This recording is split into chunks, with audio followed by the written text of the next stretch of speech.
Susumuko jama lagun artean hartu dute Azurmendi jatetxean, gertutasunez eta miresmen handiz. Maisu handiak datorren astean, txokolatearen Parisko azokan aurkeztuko duen bonboi sorta ekarri die dasta dezaten. Jakiminez ekin diote 7 harribitxiak jateari, dastatuz, jolastuz eta konpartituz. Horixe baitzen Susumuren asmoa, pasio hori elkar banatzea. Diferentziak, imaginazio handikin eta beste munduko kultura bat zabaldu dana. Ume baten ilusioarekin kontatu digu Josemarik bere esperientzia, eta hor dago koska. Susumuk berak ere, txikitatik berezka zeukan jakimina eta egiten zituen aurkikuntza kontatzeko behar izana. Egun, grina edo gose hori txokolatearen bidez lantzen du.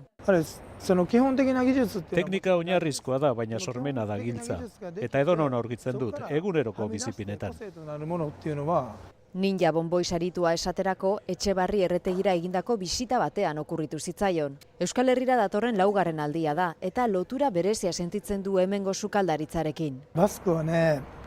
Sukaldean artea egiteko nahia, naturarekiko lotura eta gastronomiari ematen zaion garrantzia konpartitzen ditugu. Sona eta sariak sari, bere gutiziden da ez dugu Japoniako hiri handienetako batean aurkituko, Sanda hirian baino. Batetaki ara bueltan hemen bizitakoarekin zerbait berria sortuko duen. Horren gustuko duen txakolinarekin akaso? Txakoli daizki desu ne, txakoli daizki ne.